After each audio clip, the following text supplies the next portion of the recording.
Saturday night, 9:30 p.m. Ang Corniche Public Beach sa Abu Dhabi ay buhay na buhay. Kahit gabi na, mainit pa rin ang simoy ng hangin.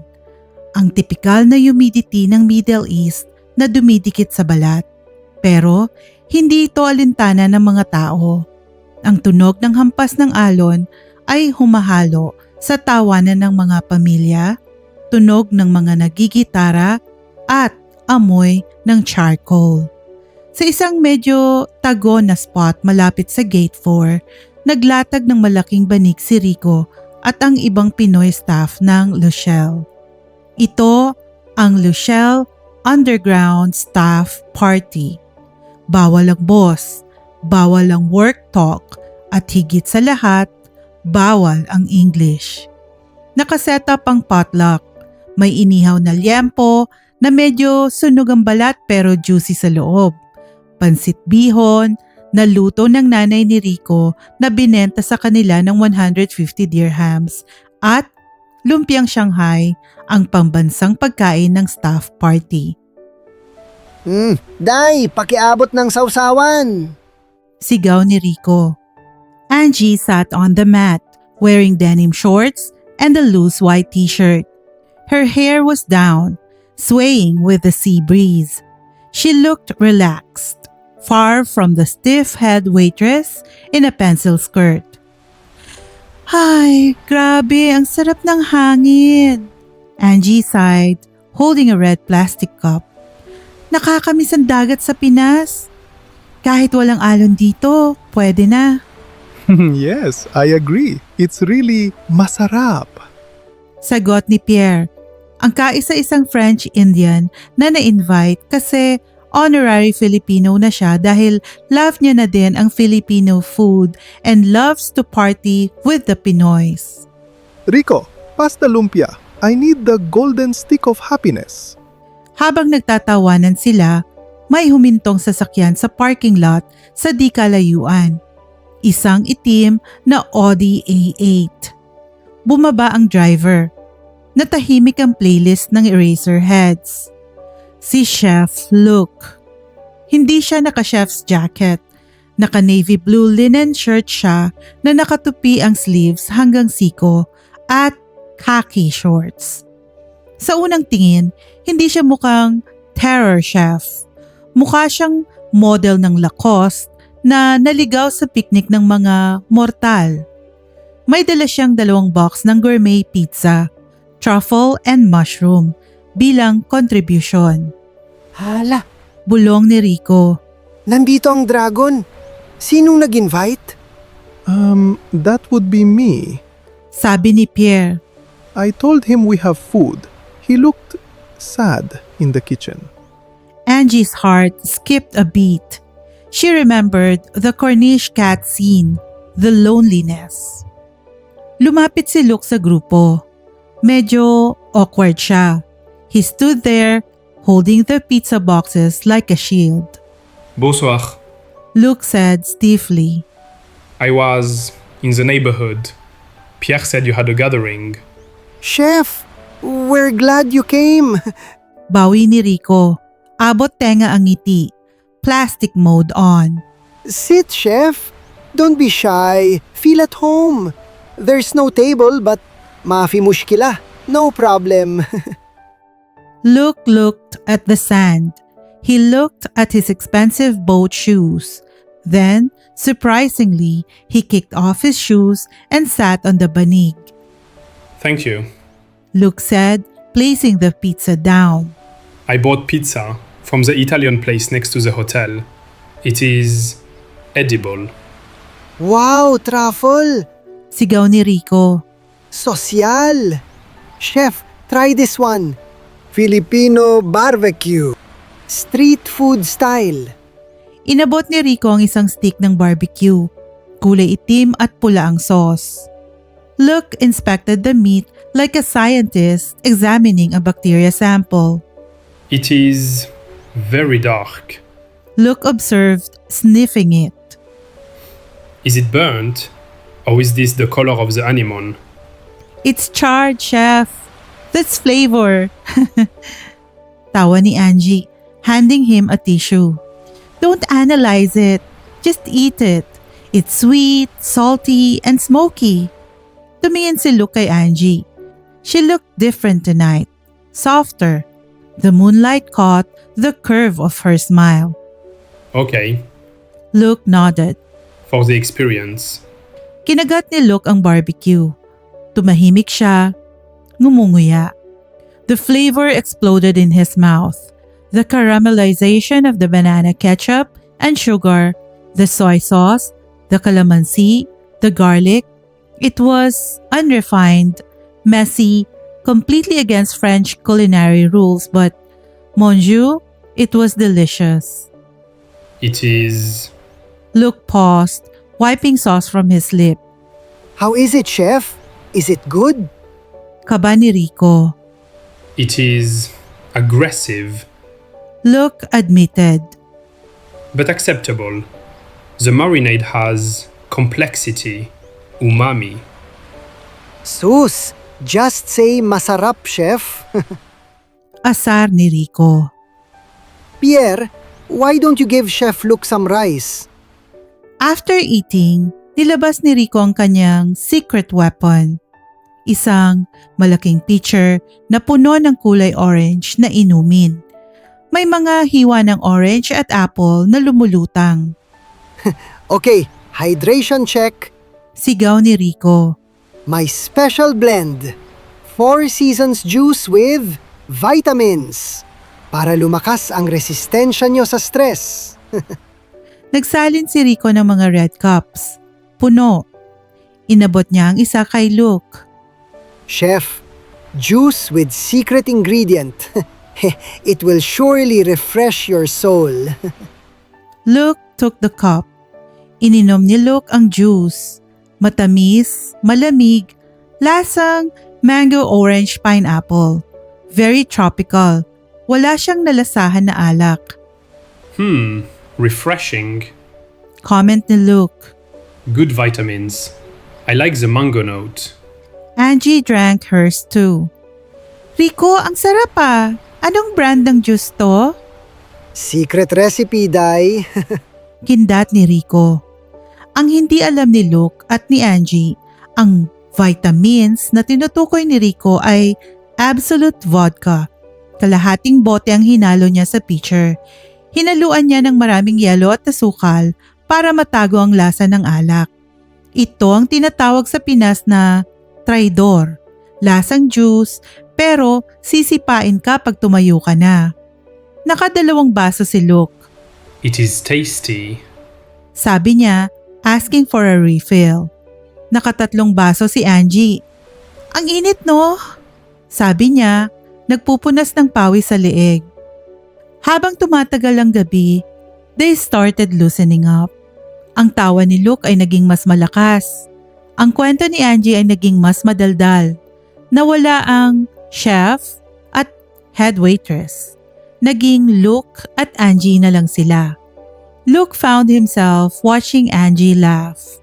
She threw her head back when she laughed. She touched Rico's arm when she made the joke.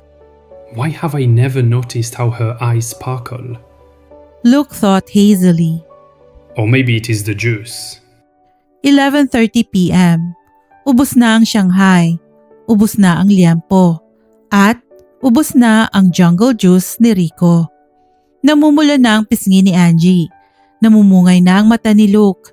He felt lightheaded, floating. Tumayo si Angie. Whoa! Angie giggled, swaying slightly. Ang lakas ng alon. Wait, ako pala yung magalaw. Saan ka pupunta, Day? Tanong ni Rico. Lakad lang, palamig. Sagot ni Angie. I will go with you. Luke announced suddenly, standing up. He stumbled slightly. Whoa, the sand is uneven. Are you okay, Chef? I think you're drunk.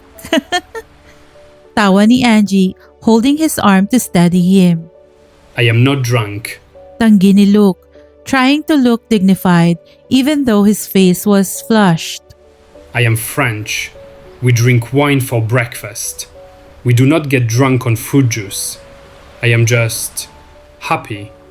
Naglakad sila palayo sa grupo, papunta sa parte ng beach na madilim at tahimik. Malayo sa streetlights. Ang tanging ilaw lang ay ang buwan at ang city lights ng Abu Dhabi skyline sa kabilang ibayo. The sound of the waves was hypnotic. Huminto sila malapit sa tubig. Hinubad ni Angie ang tsinelas niya at hinayaang abutin ng tubig ang paa niya. Angie. Luke said softly. His voice was lower, huskier than usual. The alcohol stripped away his filter.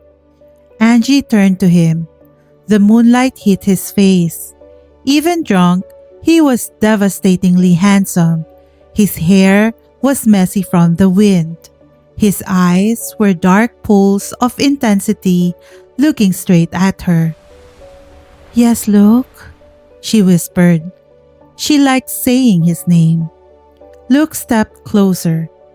The gap between them closed. He looked at her bare feet in the water, then up to her legs, her shorts, her shirt, her lips. You lied during the game. Luke murmured. Huh? What game?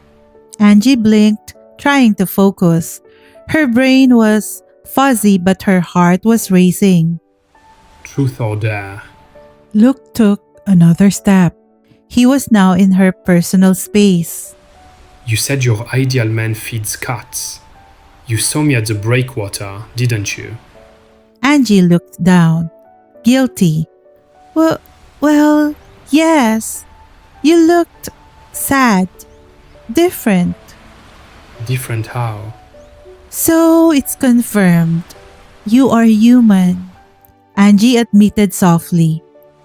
Not just a dragon. You were lonely. Luke reached out and lifted her chin with his finger. His touch was warm, electric. I was lonely. Luke admitted. The vodka made him honest. I have been lonely for a long time. My kitchen is full of people, but I am alone. Until What? Until the chaos arrived. Luke whispered, leaning down. You are a storm, Angie. You ruin my schedule. You argue with me about steaks. You make me eat burned pork. You drive me crazy. He brushed a strand of hair away from her face. His hand lingered on her cheek, cupping it. Sorry I made you mad. Angie breathed, leaning into his hand. Should I stop? No, Luke said firmly. I am tired of peace. Angie looked at his lips. Kiss me, she thought. Please, just do it. Without warning, Luke closed the distance. He kissed her. It wasn't a gentle, movie-style kiss. It was hungry. It was messy.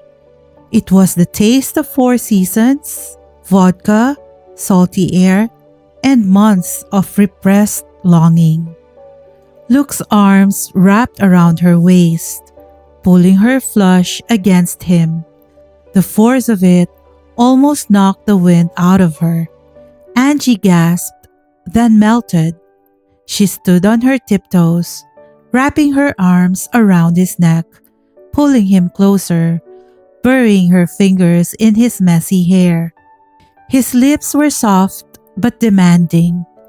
He kissed her like he cooked, with intensity, with passion, with a desire to consume.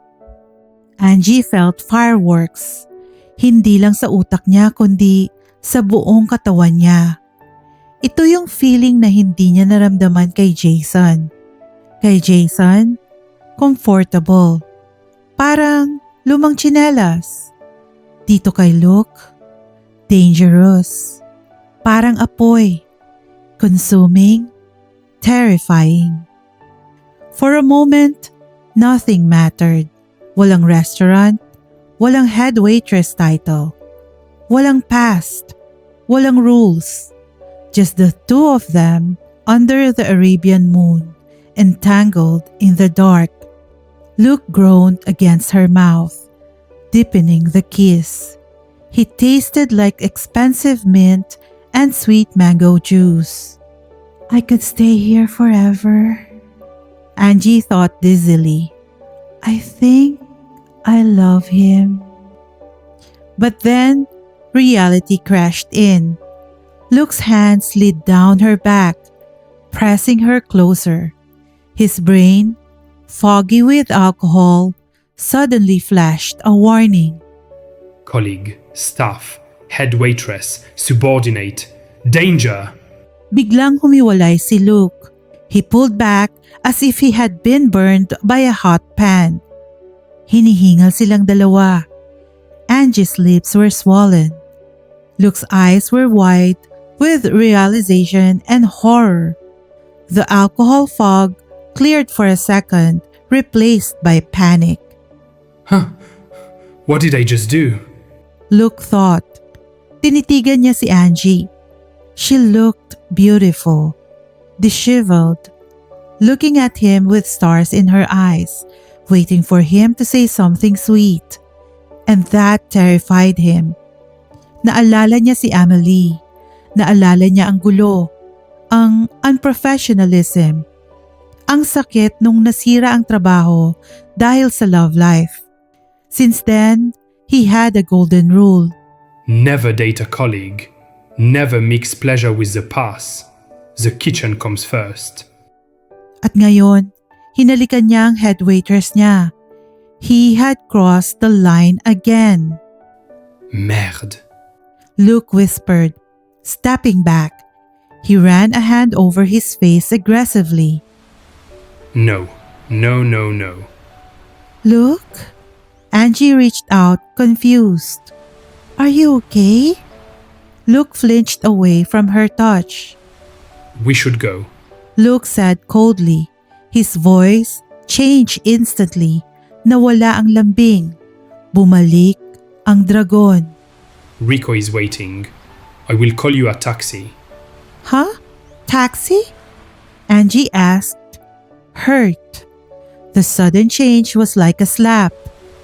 I thought you're going to take me home, I cannot drive. Luke said stiffly, avoiding her eyes, looking at the sand. I had too much juice. And this was a mistake. Parang sinampal si Angie. A mistake? She repeated, her voice small.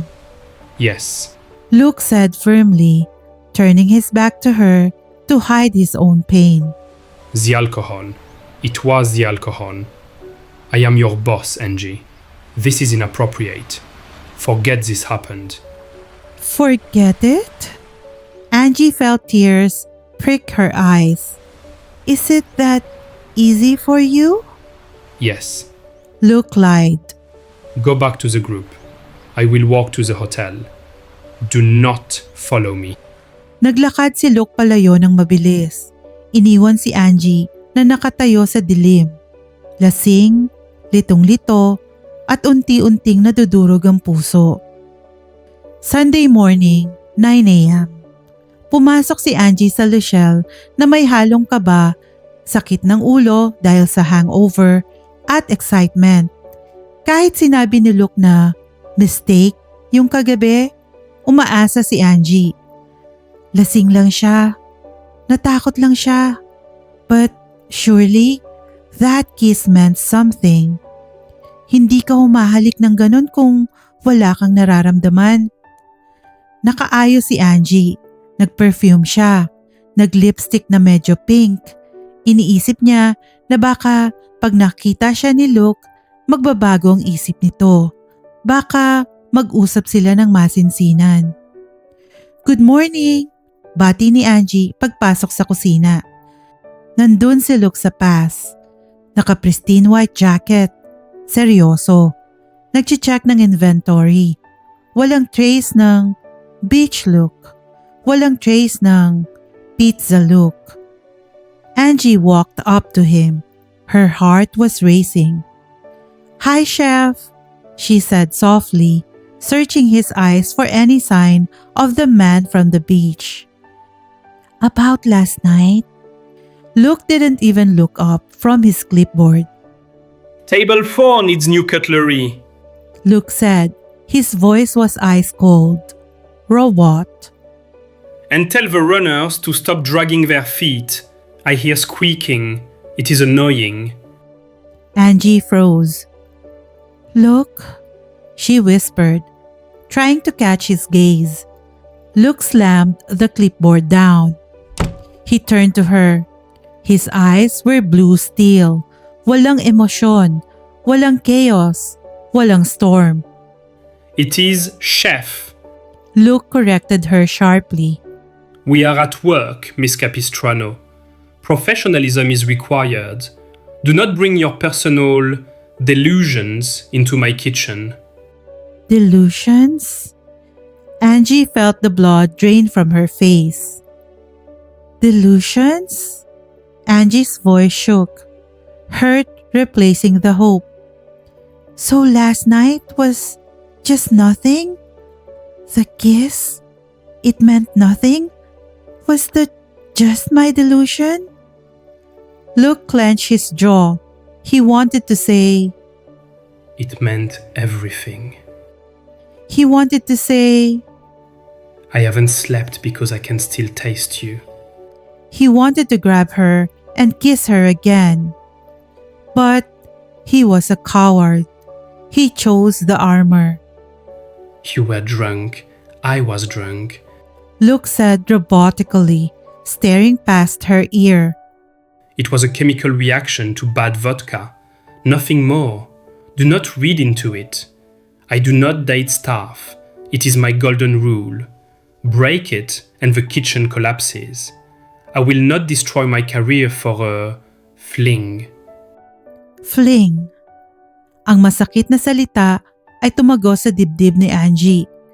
At parang mas masakit pa ito kaysa nung iniwan siya ni Jason. Kay Jason, alam niyang hindi ito ready. Pero kay Luke, naramdaman niya ang connection. Naramdaman niya ang init. Tapos biglang wala. Parang basura na tinapon matapos tikman. Okay, Chef, Angie whispered, wiping a tear before it could fall. Her face hardened. She straightened her back. Copy. Professionalism. Got it. Sorry for the delusion. Tumalikod siya at naglakad palabas, keeping her head high even though she wanted to crumble. Pagkasara ng pinto, napahawak si Luke sa counter. Huminga siya ng malalim, parang nalulunod. It is for the best. Bulong ni Luke sa sarili, trying to convince his heart. It is safe. She is safe. Tuesday, 2 days of Cold War. Hindi nag-uusap si Luke at Angie maliban sa trabaho. Service! Yes, Chef. Order! Up! Thank you, Chef. Para silang robot. The staff noticed. Rico kept asking, Anyari? but Angie refused to talk. Angie was miserable. She felt stupid. Asumera ka kasi, sabi niya sa sarili. Lasing lang yun.